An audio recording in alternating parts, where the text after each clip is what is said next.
So I've talked about this before. It's the law of the scoreboard. It's having a score so you can see where you are at all times.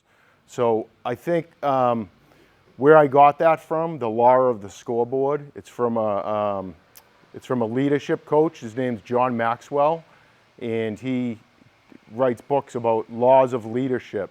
And he has 21 irrefutable laws of leadership. And they're like so common sense in black and white when you read them.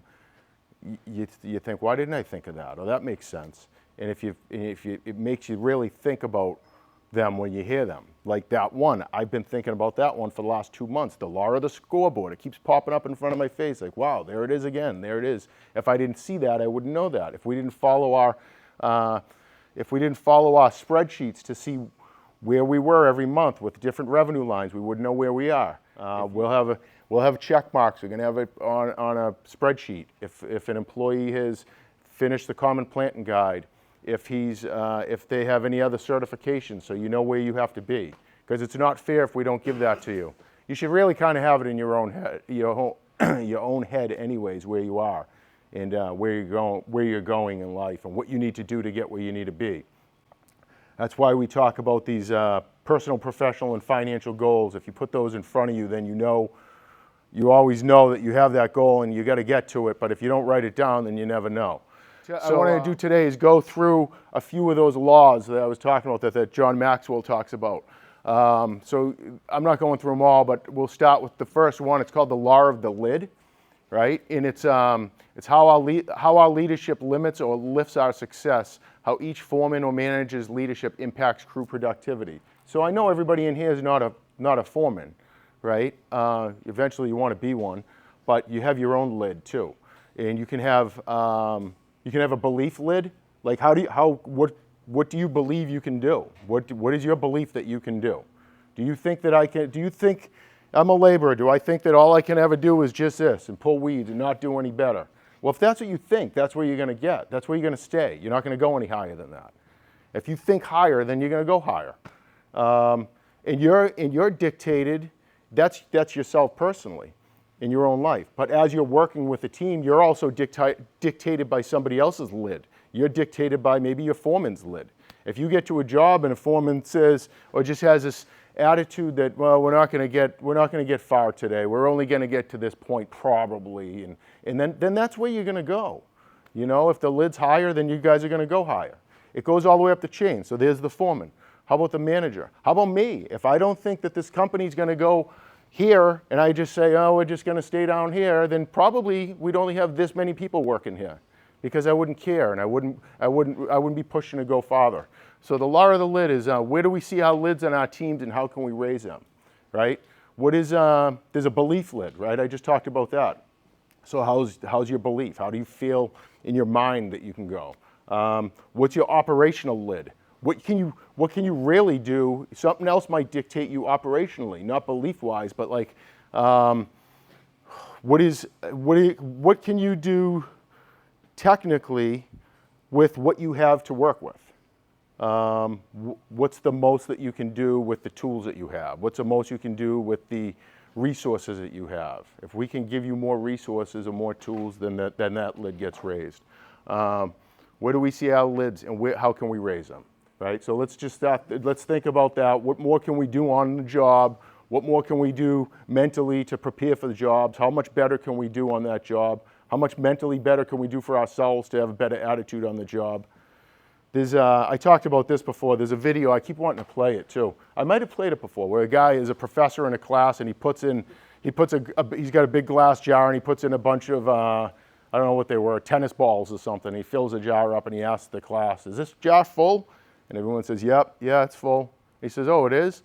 And then he takes a bunch of marbles and dumps them in and they all fill in around the tennis balls. And he says, is it full now? Now it's full, they say. All right, well then he takes sand and dumps sand in there and it fills in all around the marbles. And it fills up even more. And he says, is it full now? And and he levels the sand off the top of the thing. And they all say, yeah, now it's full. And then he opens a beer and he dumps it in the sand and he fills it up. So where you think the most effective or the most efficient you can do on a job is, there's probably always something more. not just for the job, for yourselves. Where you think that you're being the most efficient, you can always probably do more. So that kind of goes with the lid thing. The law of influence. The true master of leadership is influence, nothing more, nothing less. How to lead without a title. Discuss how crew leads or even laborers can influence the outcome of a job through attitude, effort, and example. Who's influencing the team, right? Is anybody influencing the team? Is everybody just doing their daily thing? Is there anybody that on that team that somebody looks up to or looks to for guidance or looks to for direction on where we're going to go today or for the week? That's the law of influence. There's one person on that team that's going to dictate how that whole team goes, if there is a leader on that team. It could be yourself too. You got to dictate how yourself goes and how you can do what you can do to influence yourself to do better. Anyone can steer the ship, but it takes a leader to chart the course, right? So good pre-planning, materials, communication time, and makes or breaks the success of a job. What makes for a great job setup? How do we improve it? That can make or break any job. Like especially if we have a big job and we have like 10 guys going out to a cleanup project. Maybe it was a cleanup in Winslow's View, right? If we don't have a plan when we get there and everybody just goes and does their own thing, I can guarantee that that's not the best way to do it. If we set a plan right from the beginning and then everybody knows what it is too. If I pull up on the job and I say, what's going on here? What's the plan? And Ben's there and Ben says, well, I got these 3 guys here, these 3 guys here, we're gonna come to this point, we're gonna meet in the middle, and then we're going here. Perfect, that's a plan. So the law of navigation, you have to have somebody to chart the course. Whoever it is, it doesn't even matter. If it is a foreman, if it's one person, maybe the foreman's job is to get that job done. Maybe for whatever reason, he has to run somewhere and go do something, and he tells another guy in the job, make a plan with these guys and do this. Or you take him in the backyard and make a plan and figure out how to do whatever. But you have to have somebody to navigate what's being done. The law of respect. People naturally follow leaders stronger than themselves. Who aren't you going to follow? You're not going to follow somebody that you don't respect. I mean, we've seen it a lot. We've had employees that work for us that nobody respected, foremen, managers, and they're not going to work hard for that person. And if they do, they're just doing it transactionally because they have to. So if you're going to be a leader, you have to be respected. You have to respect yourself if you're your own leader, right? Just for yourself, your own self-confidence. If you don't respect yourself and you have no self-respect, then you're probably just going to be moping around and not working efficiently either. Law of empowerment. Only secure leaders give powers to others. It's delegation, right? I've learned a lot about this in the last 10 years myself. I mean, I felt like I had to do everything, and I didn't delegate, and I didn't say, okay, you do that. I still need to work on this, delegating a lot. But you can't do it all yourself. You can work with one person and cross-delegate to each other. Hey, I'll do this. I can't do everything. Like, I'm not going to do all the hard work. Can you help me out? You can do this. Or we can cross-delegate. You'll do this, you'll do this. But it's the law of empowerment. But as far as a leader goes, a we leader, somebody who's leading others, to be able to empower those employees and show them what to do.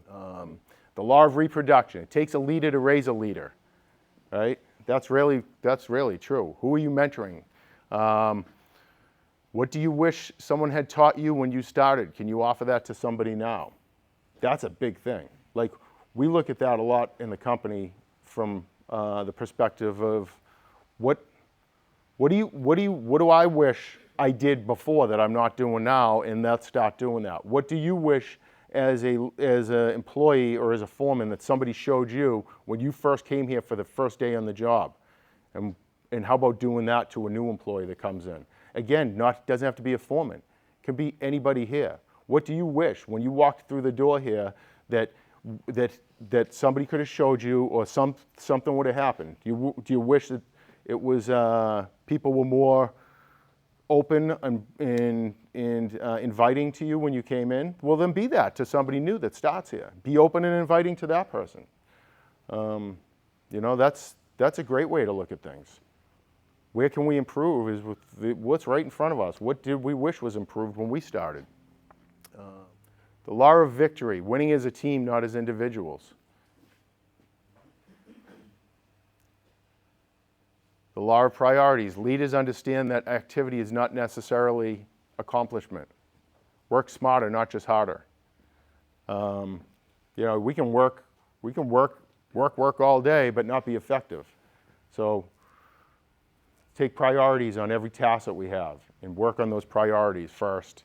Make sense of what the task is at hand and not just work through and not make any sense at all and just keep our heads down while everybody's doing the same thing and nothing's getting done.